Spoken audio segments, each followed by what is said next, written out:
घमंड का सिर नीचा। एक गांव में उज्ज्वलक नामक एक निर्धन बढ़ई रहता था।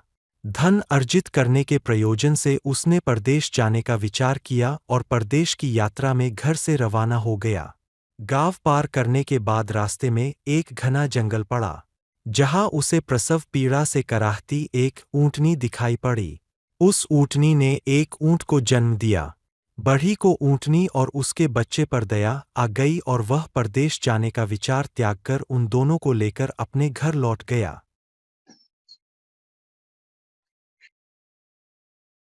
घर के बाहर ही उसने एक खूंटी से ऊँटनी को बांध दिया। वह रोज जंगल से हरे पत्ते लाकर ऊँटनी को खिलाने लगा।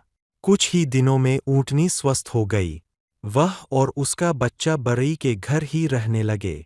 ऊँटनी का दूध बरई के बच्चों को पीने के काम आता और कुछ दूध वह गांव में बेच आता। इस तरह ऊँटनी उसकी आजीविका का साधन बन गई। समय बीता और ऊँटनी का बच्चा भी बड़ा हो गया। उसका उपयोग बरई माल ढुलाई में करने लगा।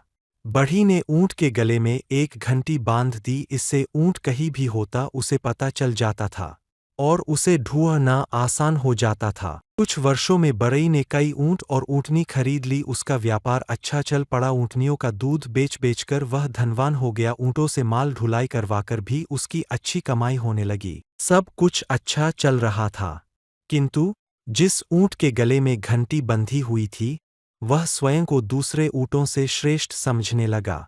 जब सारे ऊँट जंगल में पत्ते खाने जाते, तो वह समूह छोड़कर अकेला ही इधर-उधर घूमता रहता और घर भी देर से लौटता। जंगल में जंगली जानवरों का भय था। उस पर उसके गले में घंटी बंधी हुई थी, जिसकी ध्वनि से जानवरों को ऊँट का पता चल जाता था। अन्य ऊँटों ने उसे चेताया, किंतु अपने घमंड में उसने किसी की बात नहीं मानी। उसे लगता था कि अन्य ऊँट उसकी घंटी से जलते हैं, इसलिए उसके गले से उसे उतारना चाहते हैं।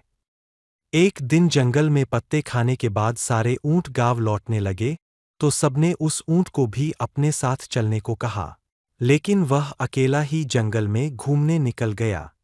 वह चलता तो उसके गले की घंटी बजने लगती। एक शेर ने जब घंटी की आवाज का पीछा किया, तो उसे हृष्ट-पुष्ट ऊँट दिखाई पड़ा। उसे अपना शिकार मिल चुका था।